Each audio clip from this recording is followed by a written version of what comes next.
ओम नमो भगवते वासुदेवाय। श्रीमद् भगवत गीता के तीसरे अध्याय का महात्म्य। श्री भगवान कहते हैं, प्रिय जन, स्थान में एक जड़ नामक ब्राह्मण था जो कौशिक वंश में उत्पन्न हुआ था। उसने अपना जातीय धर्म छोड़कर बनिए की वृत्ति में मन लगाया। उसे पराई स्त्रियों के साथ व्यभिचार करने का व्यसन पड़ गया था। वह सदा जुआ खेलता, शराब पीता और शिकार खेलकर जीवों की हिंसा किया करता था। उसी प्रकार उसका समय बीतता था। धन नष्ट हो जाने पर वह व्यापार के लिए बहुत दूर उत्तर दिशा में चला गया। वहाँ से धन कमाकर घर की ओर लौटा।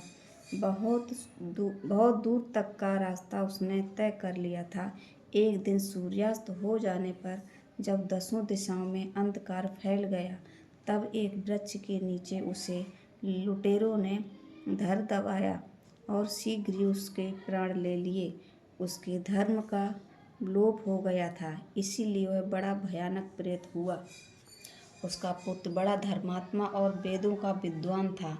उसने अब तक पिता के लौट आने की राह देखी। जब वे नहीं आए तब उनका पता लगाने के लिए वह स्वयं भी घर छोड़कर चल दिया। वह प्रतिदिन खोज करता, मगर राहगीरों से पूछने पर भी उसे उनका कुछ समाचार नहीं मिलता था। तदंतर एक दिन एक मनुष्य से उसकी भेंट हुई जो उसके पिता का सहायक था। उससे सारा हाल जानकर उसने पिता की मृत्यु पर बहुत शोक किया। वह बड़ा बुद्धिमान था।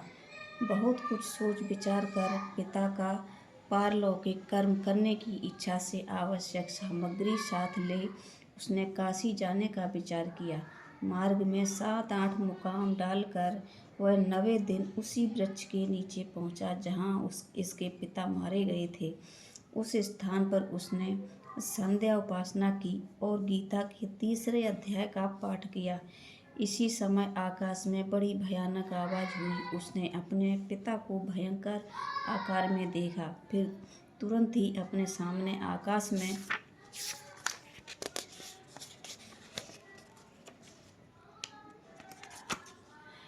उसे एक सुंदर विमान दिखाई दिया जो महान तेज से प्राप्त था। उसमें अनेकों क्षुद्र घंटिकाएं लगी थीं। उसके तेज से समस्त दिशाएं आलोकित हो रही थी। यह दृश्य देखकर उसके चित्त की व्यग्रता दूर हो गई। उसने विमान पर अपने पिता को दिव्य रूप धारण किए विराजमान देखा। उसके शरीर पर पीताम्बर शोभा पा रहा था और मुनिजन उनकी स्तुति कर रहे थे। उन्हें देखते ही पुत्र ने प्रणाम किया। तब पिता भी उसे आशीर्वाद दिया।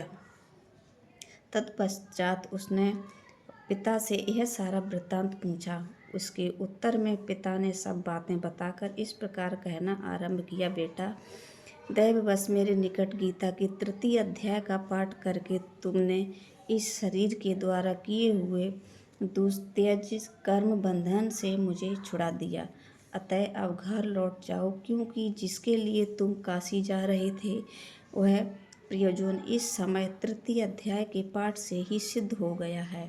पिता के यूँ कहने पर पुत्र ने पूछा, तात, मेरे हित का उपदेश दीजिए तथा और कोई कार्य जो मेरे लिए करने योग्य हो बतलाइए। तब पिता ने उससे कहा, अनग, तुम्हें यही कार्य फिर करना है। मैंने जो कर्म किया है वही मेरे भाइयों ने भी किया था। इससे वे घोर नरक में पड़े हैं। उनका भी तुम्हें उद्धार करना चाहिए तथा मेरे कुल के और भी जितने लोग नरक में पड़े हैं उन सब का भी तुम्हारे द्वारा उद्धार हो जाना चाहिए।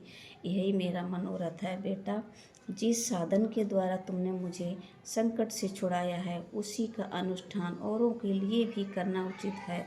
उसका अनुष्ठान करके उसमें होने वाला पुण्य उन नरकी जीवों को संकल्प करके दे दो। इससे वे समस्त पूर्वज मेरी ही तरह यातनाएं मुक्त हो स्वकल्प काल में ही श्री विष्णु के परम पद को प्राप्त हो जाएंगे।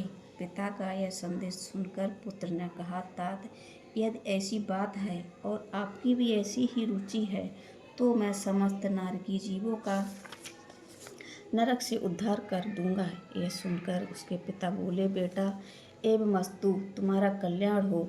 मेरा अत्यंत प्रिय कार्य उत्पन्न हो गया। इस प्रकार पुत्र को आश्वासन देकर उसके पिता भगवान विष्णु के परम धाम को चले गए।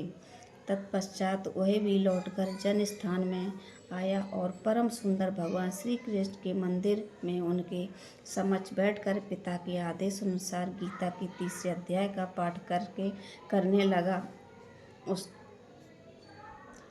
उसने नारकी जीवों का उद्धार करने की इच्छा से गीता पाठ जनित सारा पुण्य संकल्प करके दे दिया।